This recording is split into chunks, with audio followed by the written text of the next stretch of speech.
누가 나라를 통치하느냐에 따라서 그 시대가 달라집니다. 나라가 망하기도 하고 나라가 부국강병을 이루기도 합니다. 누가 회사의 CEO가 되느냐에 따라서 회사가 달라집니다. 부도 직전의 회사가 살아나기도 하고 튼실한 회사가 자본 잠식을 당해서 문을 닫기도 합니다. 교회 분위기도 누가 담임이 됐냐에 따라서 달라집니다. 망한다는 표현이 좀 이상하지만 교회가 텅텅 비기도 하고 반대로 텅 빈 교회가 성도들로 가득 차기도 합니다.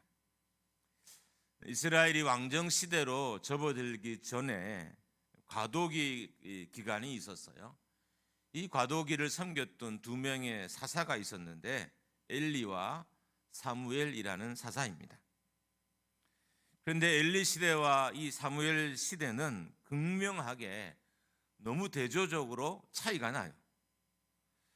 오늘 본문에서만 봐도 먼저 엘리 시대는 하나님의 말씀이 없던 시대다 이렇게 말을 합니다.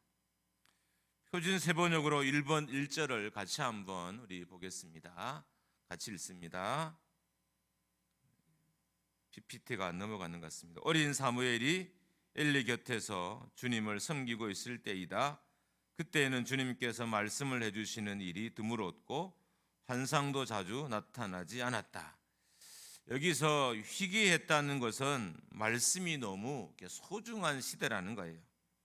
이게 어떤 의미냐면 약간 반어법적인 건데 말씀의 가치를 알아서 말씀이 소중한 시대가 아니라 말씀이 너무 없어서 말씀이 소중한 시대라는 그런 의미입니다.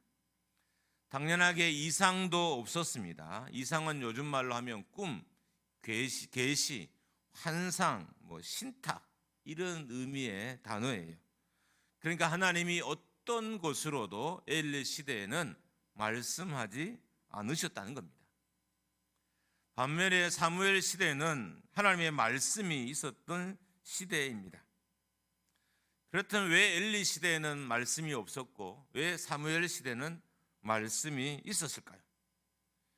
이것도 오늘 본문에서 이유를 찾아보려고 합니다. 제가 오늘 말씀은 그냥 본문 내에서 원인을 찾고 결과를 찾고 이렇게 할 거예요.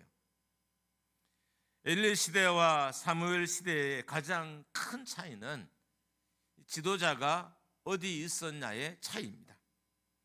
2절 하반절에 보면 엘리는 그가 자기 처소에 누웠고 라고 되어 있습니다. 엘리의 귀에 하나님의 말씀이 들리지 않았던 것은 그가 자기 집에 누워 있었기 때문이라는 의미예요. 그냥 본문에 충실하게 말씀을 해석하면 엘리 시대 왜 말씀이 희귀했느냐, 왜 말씀이 잘 들리지 않았느냐, 환상이 왜 없었느냐, 그것은 엘리가 자기 집에 누워 있었기 때문이라는 겁니다.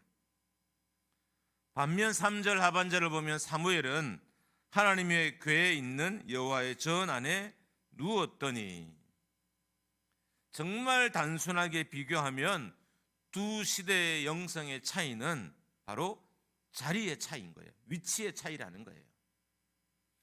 엘리 시대와 사무엘 시대에 무슨 차이가 있었느냐, 왜 이렇게 영성에 큰 차이가 있느냐라고 물을 때 그냥 본문에 있는 내용을 가지고 그냥 대답을 하면 자리의 차이가, 위치의 차이가 영성을 만들었다는 겁니다. 지도자의 있는 곳의 차이가 시대의 차이를 만들었습니다.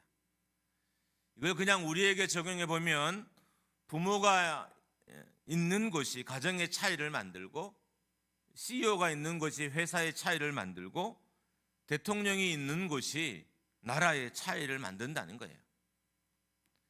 4절을 보면 자기 처소, 즉 집에서 자고 있는 엘리는 하나님이 부르지 않으셨어요. 자기 처소, 자기 집에서 자고 있는 엘리는 부르지 않으셨고 반대로 여호와의 전, 궤 옆에서 자던 사무엘은 하나님이 부르셨습니다. 오늘 본문은 정말 단순 비교예요. 단순 비교지만 하나님은 우리가 어떤 자리에 있는지를 반드시 보시는 분이시라는 거예요. 우리가 있어야 할 자리에 합당한 위치에 있는 것인지 있어야 할 자리에 있지 않은 것을 반드시 보시고 그것에 따라서 상급을 내리시기도 하시고 때로는 징계를 내리시기도 하시고 말씀을 주시기도 하시고 말씀을 거두시기도 하신다는 것입니다. 목회자가 어떤 자리에 머물러 있는지 하나님은 보신다는 거예요. 하나님은 엘리가 머무르고 있는 자리를 보시고 엘리를 판단하셨고 사무엘이 머물고 있는 자리를 보시고 사무엘을 판단하셨던 것입니다. 엘리 시대와 사무엘 시대의 차이, 오늘 본문이 말하는 차이는 바로 그들이 있던 자리에, 엘리가 있던 자리의 차이고 사무엘이 있던 자리의 차이였습니다. 어떤 사람은 성도로 죽고 어떤 사람은 성자로 죽습니다. 어떤 사람은 죄수로 죽고 어떤 사람은 의인으로 죽습니다. 무슨 차이일까요? 바로 삶의 자리의 차이인 것입니다. 나쁜 짓을 했기 때문에 죄수로 죽은 것이고 성도로 살았기 때문에 성도로 죽는 것이고 성자로 살았기 때문에 성자로 죽는 거예요. 여러분, 우리는 신분이 중요한 게 아니에요. 우리가 서 있는 위치, 자리가 훨씬 더 중요하다는 거예요. 내가 대통령이냐, 내가 목회자냐, 내가 성도냐가 중요한 것이 아니라 그 사람이 지금 어떤 자리에 서 있느냐가 훨씬 중요하다는 것입니다. 우리 안에는 엘리가 있을 수도 있고 우리 안에는 사무엘이 있을 수도 있습니다. 만약에 여러분과 제가 엘리처럼 살면 엘리처럼 죽게 될 것이고 사무엘처럼 살면 사무엘처럼 죽게 될 것입니다. 만약에 여러분과 제가 엘리처럼 살면 하나님의 음성을 듣지 못할 것이고 사무엘처럼 살면 하나님의 음성을 듣게 될 것입니다. 만약 지금 여러분과 저에게 말씀이 없다, 인생의 길을 비추는 말씀이 없다라고 한다면 여러분과 저는 지금 엘리의 길을 걷고 있는 것이고, 만약에 여러분과 여러분의 삶을, 여러분의 가정을 인도하는 말씀이 있다면 지금 여러분은 사무엘의 길을 걷고 있는 것입니다. 하나님은 자신 앞에 서 있지 않은 엘리에게 그 어떤 말씀도 하지 않으셨어요. 그러니까 요즘 내가 말씀을 잘 깨닫지 못하겠어, 요즘 하나님이 나에게 말씀하지 않으셔 라는 말은 참 많은 것을 반영하고 있는 거예요. 이 말을 하는 즉시 이런 의미가 되겠죠. 내가 지금 나의 자리에 서 있지 않습니다. 이걸 고백하는 것과 똑같은 말인 거예요. 요즘 제가 은혜가 없습니다. 어떤 의미일까요? 내가 지금 은혜의 자리에 서 있지 않다는 거예요. 내가 있어야 될 자리에 서 있지 않으니까 은혜가 없는 거죠. 당연히 내가 있어야 할 자리, 서 있어야 할 자리에 있게 되면 은혜는 임하게 되는 것입니다. 문제는 하나님의 음성을 듣지 못했던 엘리 시대는 최악이었습니다. 엘리의 아들들은 성적으로 문란했고 하나님께 제사했지만 이 엘리의 아들들의 이렇게 행적을 뒤져보면 이 아이들이 한 행동이 하나님을 적으로 삼아서 행동했다는 그런 의미가 되게 많이 실려 있어요. 그러니까 제사를 드리는데 하나님을 적으로 여기고 드린 거예요. 그러니까 성전에서 하나님을 섬겼는데 하나님을 적으로 알고 섬겼다는 그런 의미가 이 엘리의 아들들의 행동에 많이 이렇게 의미가 내포되어져 있습니다. 하나님이 정하신 제사법을 어기고 자기 편의대로 하나님을 섬겼습니다. 엘리 아들들은 성전에 수정되는 여인들과 동침을 했습니다. 어떤 사람은 이렇게 해석하더라고요. 이 동침은 그러니까 합의하에 이루어진 거라는 거예요. 그러니까 성폭행이 아니라 동침이었기 때문에 합의하에 이루어졌는데, 그럼 이게 무슨 의미일까? 이 당시에 이방 신전에는 합의하에 성행위가 너무 빈번하게 일어났어요. 그게 일종의 제의식 중에 하나였어요. 제의 중에 하나였어요. 그러니까 엘리와 엘리의 아들들이 하나님을 이방 신처럼 섬겼다는 거예요. 하나님의 제사장인데 이방 신처럼 하나님을 섬겼다는 의미가 그 안에 담겨져 있는 것입니다. 그러니까 엘리의 아들들은 신관이 무너진 거예요. 하나님에 대한 개념 자체가 정립하지 않는 자녀들이었던 거예요. 그러니까 당연히 하나님을 바로 섬길 수 없어요. 하나님에 대한 개념 정립이 필요한 시간이에요. 이게 필요하지 않으면 우리의 자세나 우리의 행동이 잘 갖춰지질 않아요. 엘리의 자녀들은 하나님에 대한 신관이 잘 길들여졌고 또 가르침을 받지 못했던 것 같아요. 그래서 하나님에 대한 개념이 없었어요. 그래서 이방신과 하나님을 혼돈했고 마치 이방신을 섬기는 것처럼 하나님을 섬겼던 것입니다. 또한 엘리 아들들은 제사를 수종드는 레위인들을 겁박해서 화목제의 제물을 마음대로 취했습니다. 엘리 아들은 어려서부터 에봇을 입고 하나님을 섬겼다 그랬어요.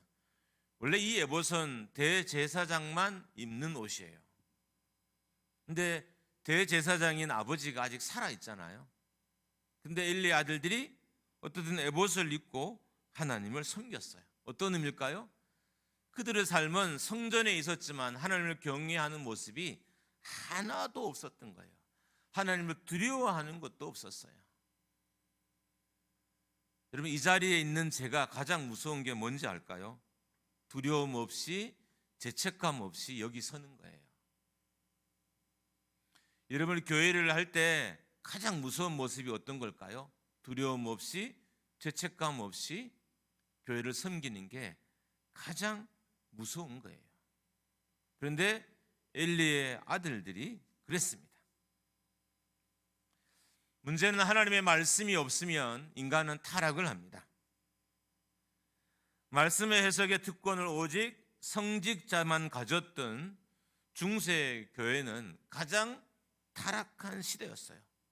그러니까 성도들에게는 일반 성도들에게는 말씀이 없었어요. 그랬더니 성도가 타락하고 성도가 타락하니까 당연히 세상도 타락해요. 제가 목양일기도 썼던 것처럼 요즘은 불신자들과 만나는 시간이 하나님이 왜 그렇게 저에게 그런 시간을 많이 주시는지 모르지만 어떻든 많아요. 그러다 보니까 좀 저도 신기한 말을 들어요. 목사님, 어떻게 목사님 이야기하는 이야기와 제가 직원들에게 하는 이야기가 어떻게 똑같아요? 똑같다는 거예요. 형태는 다르겠죠. 근데 본질이 똑같다는 거예요. 목사님, 교회 안에 있는 문제도 세상에 있는 문제도 우리 회사에 있는 문제도 똑같다는 거예요. 말씀이 없이 살던 성도로 세상은 타락했고 그래서 중세가 가장 타락한 시대가 됐던 것입니다. 그런데 하나님은 하나님 앞에 있는 사람들에게는 말씀하십니다. 하나님을 찾는 이들에게, 하나님 앞에 엎드리는 이들에게, 하나님을 부르짖는 이들에게 반드시 말씀하시는 분이십니다.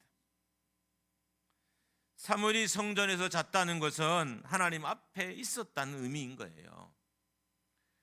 성경은 문자 그대로 받아들일 것도 있지만 문자가 가지는 많은 의미들이 있어요. 그 의미로 문자를 성경을 해석하는 것이 필요해요. 그러니까 사무엘이 성전 안에 하나님 궤 옆에 잤다는 것은 단순히 그냥 궤 옆에 잤다는 의미도 있을 수 있지만 그것을 넘어서서 하나님 앞에 있었다는 의미도 돼요.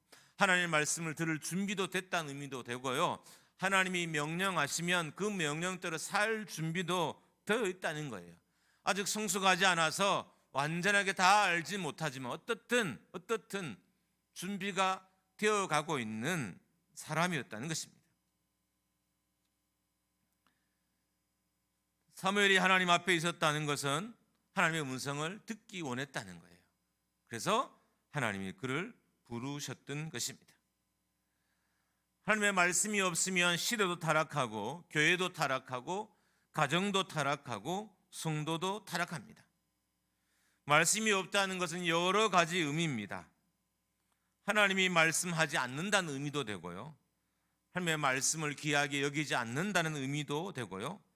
하나님의 말씀에 순종하지 않는다는 의미도 되고 하나님의 말씀을 업신여긴다는 의미도 됩니다. 사람은 말씀에 구속이 없으면 곱비 풀린 망아지가 돼요. 제가 약간 격한 단어를 쓰는 것을 양해 부탁드립니다. 말씀이 교회를 잡고 있지 않으면 교회는 고삐 풀린 망아지가 돼요. 말씀이 성도를 잡고 있지 않으면, 말씀이 사역을 잡고 있지 않으면, 말씀이 목회자를 잡고 있지 않으면 고삐 풀린 망아지가 됩니다. 이 땅의 교회들이 어떻게 보면 미쳐 날뛰고 있어요. 이 땅의 목회자들과 성도들이 미쳐서 날뛰고 있습니다.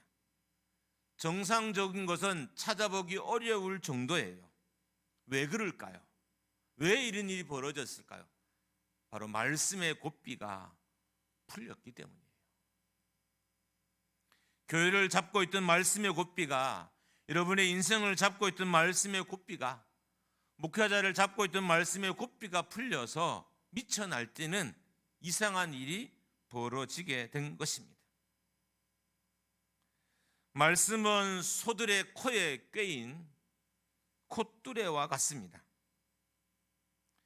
여러분, 말의 얼굴에는 생각보다 제어 장치가 되게 많아요. 저도 말을 타본 적이 없기 때문에 잘 몰랐어요. 말씀을 준비하다가 알게 됐습니다. 말을 통제하는 장치가 말의 얼굴에 한 4가지 정도가 있는데, 제갈, 그리고 굴레, 코굴레, 고삐가 있어요. 입에 막히고 코를 둘러싸고 또 여기를 잡고 있는 것, 또 잡고 있는 것을 묶고 있는 끈, 이렇게 해서 한 4개 정도가 말의 얼굴을 이렇게 잡고 있어요. 그래서 말이 통제가 되는 거예요. 그러니까 제갈로만은 말이 통제가 되지 않으니까 거기에다가 코굴레도 굴레도 씌우고 또 고삐도 만들어서 이렇게 잡아당겨요. 이 4개가 있어야 말이 통제가 된다는 겁니다. 그렇지 않으면 말이 날뛰어서 사람이 떨어지고 큰 상처를 입게 됩니다. 말은 우리 생각보다, 우리 상상보다 훨씬 더 큰 동물이에요. 우리가 하도 조랑말, 이렇게 작은 말을 봐서 그렇지 실제 큰 말들은 어마어마하게 커요. 떨어지면서 죽는다는 게 이해될 정도로 말이 큽니다. 말 뒤꿈치에 한번 밟히면 죽을 수 있다는 생각도 충분히 들 만큼 말이 커요. 그걸 이 4가지 통제 기구로 묶고 있지 않으면 말이 통제되지 않는 것처럼, 여러분, 교회도 성도의 삶도 규모가 크잖아요. 교회도 규모가 커요. 한두 명이 있는 게 아니잖아. 몇백 명이 있는 거잖아요. 가정도 규모가 커요. 어떤 사람은 정말 규모가 없는 가정도 있지만 물질도 많고 명예도 많고 가진 것이 많은 가정들도 많아요. 말씀의 통제가 없어지면 고삐 풀린 망아지처럼 미쳐 날뛰게 되는 거예요. 만약 여러분과 제가 이 시대에, 아니면 우리 안에 이상한 것을 보고 있다면 지금 고삐가 풀린 거예요. 무슨 고삐요? 말씀의 고삐가. 말씀은 인생에 있어서 콧뚜레와 같습니다. 말씀은 인생에 있어서 제갈과 같고 굴레와 같고 코굴레와 같고 고삐와 같습니다. 본질상 여러분과 저는 진노의 자녀였고, 본질상 우리는 마귀를 아버지라 부르는 사람이었고, 그리고 마귀에게 난 자들이었어요. 이런 우리가 스스로를 통제할 수 있을까요? 여러분을 가만히 놔두면 여러분이 통제가 될까요? 통제되지 않아요. 말씀의 고삐로 우리를 묶어야 우리의 영혼도 통제가 되고 우리의 마음도 통제가 되고 내 삶도 통제가 되는 것입니다. 말씀의 구석이 있어야 됩니다. 말씀의 구석이 있어야 교회도 거룩해지고 성도도 거룩해져요. 말씀의 구석이 없으면 교회가 악을 행하게 되고, 말씀의 구석이 없으면 성도도 악을 행하게 됩니다. 사역의 말씀이 없으면 사역이 거룩해지지 않고, 성도의 삶에 말씀이 없으면 성도가 거룩해지지 않습니다. 목회자의 삶에 말씀이 없으면 목회자가 거룩해지지 않습니다. 잠언 29장 18절입니다. 묵시가 없으면 백성이 방자히 행하거니와 율법을 지키는 자는 복이 있느니라. 잠언 29장 18절에 나오는 묵시라는 단어와 오늘 본문 1절에 나오는 이상이라는 단어의 히브리어는 같은 단어예요. 그러니까 말씀이 없으면 백성이 방자에 행한다고 했는데, 방자에 행한다는 것은 어떤 의미냐면 망하거나 아니면 자제력이 없어진다는 거예요. 말씀의 구석이 없으면 자제력이 없어지고 궁극적으로 인생이 망하게 된다는 거죠. 이걸 교회를 적용하면 교회가 말씀을 구속하고 있지 않으면 교회는 자제력이 없어지고 교회는 망하게 된다는 거예요. 성도가 말씀의 구속이 없으면 자제력이 없어지고 자제력이 없어지면 망하게 되는 것입니다. 엘리의 시대가 절망적이었던 것은 말씀의 구속이 없었어요. 하나님의 말씀이 없었기 때문입니다. 하나님이 말씀하지 않으셨기 때문입니다. 그래서 이 말씀이 엘리의 삶도, 엘리의 아들들의 삶도 구속하지 못했어요. 그래서 선을 넘고 심지어 하나님을 이방신처럼 섬겼고 하나님이 가르쳐주신 제사 예법들을 다 어기며 하나님을 섬겼던 것입니다. 성전에 봉사하는 사람들을 겁박해 가면서 위협을 줘가면서 섬겼던 거예요. 여러분, 말씀의 구속이 없으면 사람이 위협을 해요.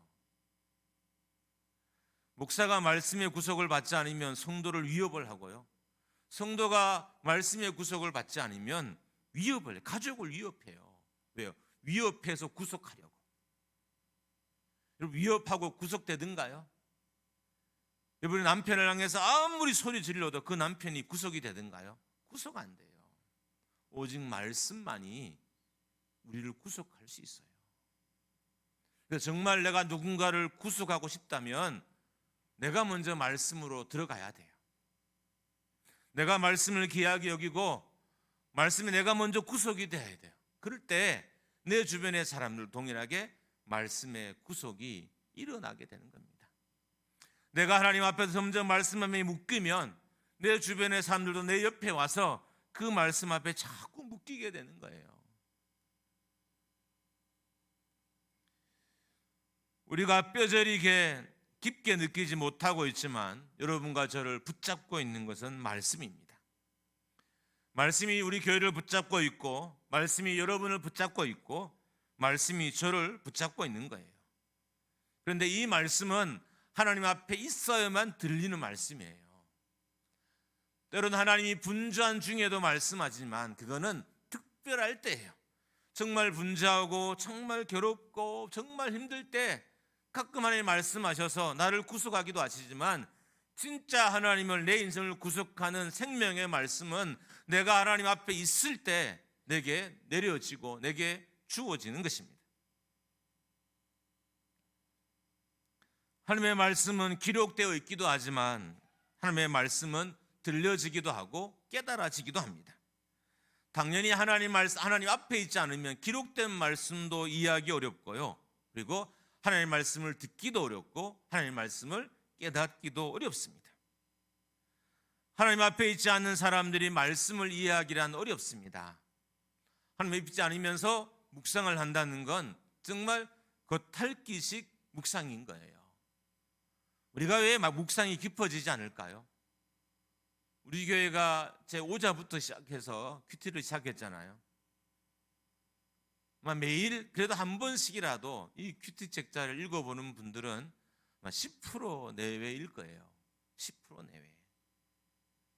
그만큼 우리가 말씀의 구속으로부터 멀어져 있다는 거죠.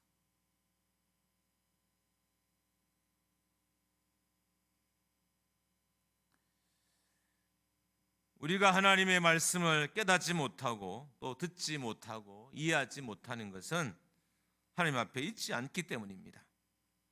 엘리 시대가 얼마나 암울했는지 가르쳐주는 표현이 있어요.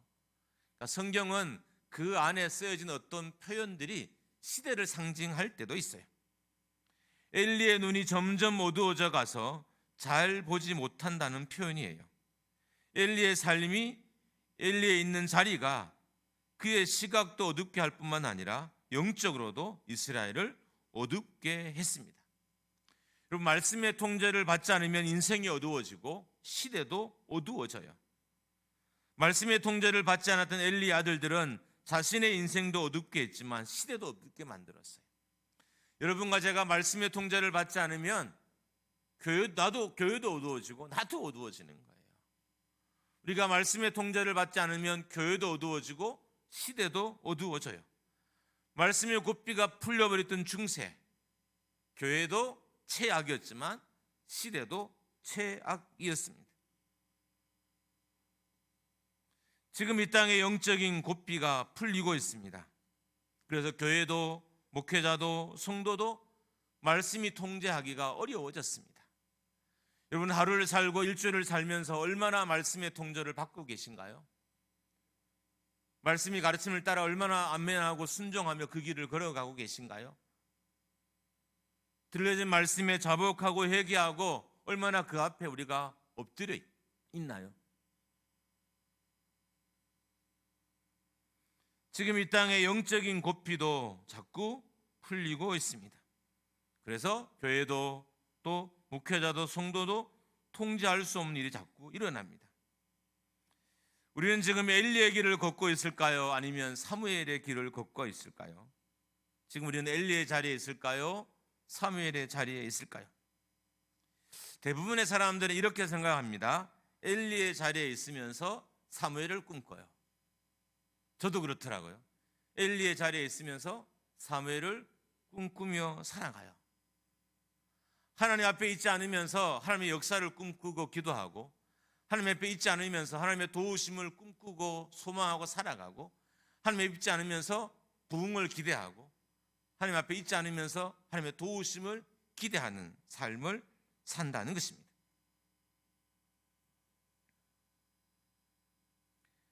하나님 앞에 있지 않으면서 하나님의 말씀을 통제받지 않으면서 사무엘의 삶을 꿈꾸는 것이 우리의 모습일 수 있습니다.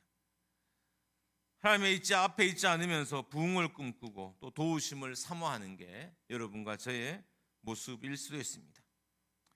사무엘이 하나님의 법궤 앞에 잤다는 것은 하나님이 하나님의 말씀을 들을 준비가, 하나님의 말씀에 구속될 준비가 되었다는 의미입니다. 하나님은 법궤 앞에 자는 사무엘의 외형도 보시고 그 마음도 보셨어요. 그래서 사무엘에게 말씀하시기 시작했던 것입니다. 사무엘의 마음으로 사무엘처럼 하나님 앞에 있어야 사무엘의 부흥을 경험할 수 있습니다. 만약 여러분과 제가 엘리의 마음으로 엘리의 자리에 있으면 엘리의 절망을 경험하게 될 것이고, 사무엘의 마음으로 사무엘의 자리에 있으면 사무엘의 부흥을 회복하게 될 것입니다. 여러분, 멋진 다윗의 시대는 누구에 의해서 준비됐을까요? 사무엘에 의해서 준비됐던 거예요. 이스라엘의 영적 부흥은 사무엘에서 의해서 준비되었던 거예요. 다윗이 이스라엘의 부흥을 일으킨 게 아니에요. 사무엘이 준비하고 있었어요.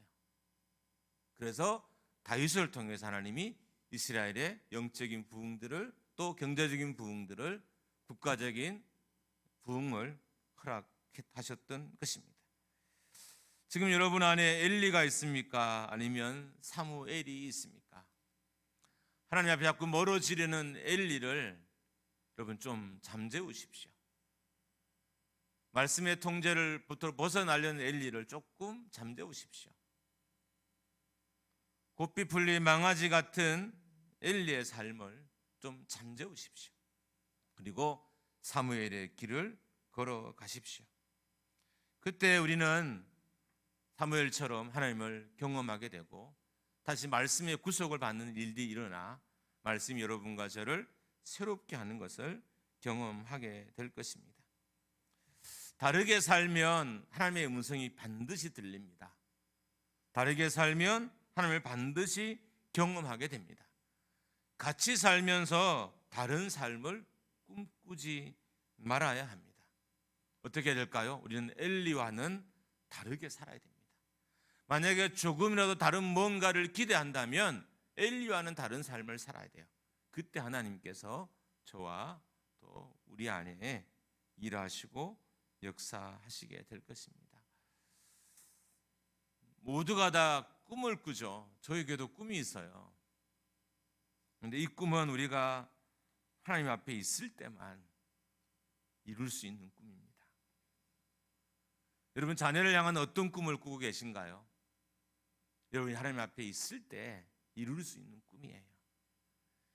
얼마 남은지 모르지만 남은 여러분의 인생을 향한 어떤 꿈을 꾸고 계시나요? 정말 그 꿈을 이루고 싶으면 하나님 앞에 계셔야 돼요. 기도의 자리에, 말씀이 여러분을 구속하는 자리에 계셔야 됩니다. 이게 우리 교회와 여러분과 저의 모습이 되기를 주님의 이름으로 축복합니다. 함께 우리